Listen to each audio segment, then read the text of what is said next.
ఏలూరులో వైఎస్ఆర్సీపీ జిల్లా అధ్యక్షుడు ఆళ్ల నాని ఆధ్వర్యంలో చేపట్టిన క్యాండిల్ ర్యాలీని పోలీసులు అడ్డుకోవడంతో ఉద్రిక్త పరిస్థితి తలెత్తింది.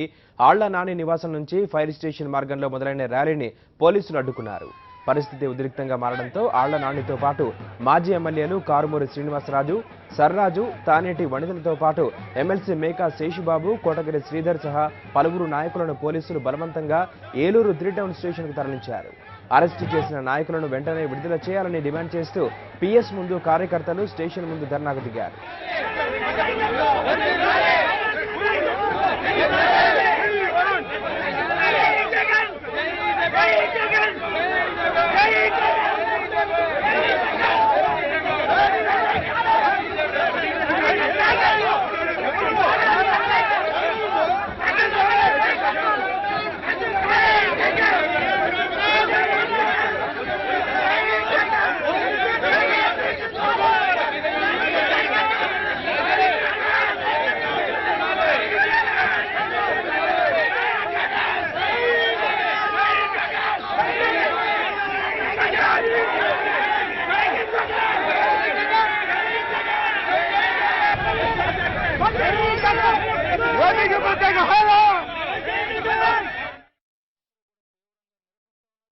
రాష్ట్ర వ్యాప్తంగా ప్రజలందరూ కూడా భాగస్వాములైనటువంటి ప్రత్యేక హోదా ఉద్యమాన్ని ఈ విధంగా చంద్రబాబు నాయుడు ఎంత నీరుగార్చాలన్న ప్రయత్నం చేసినా కూడా ప్రజలందరూ ఇంకా తీవ్రంగా వారికి మనసుల్లో ఇంకా ప్రత్యేక హోదా అంశం ఇంకా తీవ్రంగా పెరుగుతుంది తప్ప దానిని తుంచటం అనేది చంద్రబాబు నాయుడుకి సాధ్యం కాదు.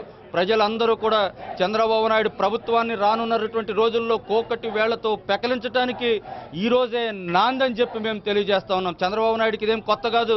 అంతకుముందు పశ్చిమ గోదావరి జిల్లాలో కాల్పుల ద్వారా అతని మనస్తత్వం ఏంటో ప్రజలందరికీ కూడా బయటపడింది. హైదరాబాద్లో రైతుల మీద జరిపినటువంటి కాల్పుల విషయంలో కూడా ఇదే విధంగా చంద్రబాబు నాయుడు నిరంకుశ ధోరణి ఏంటో ప్రజలందరికీ కూడా అర్థమైంది. అతను మేక వన్నే పులి ఆయన, మేకతోలు కప్పుకున్నటువంటి పులి ఆయన.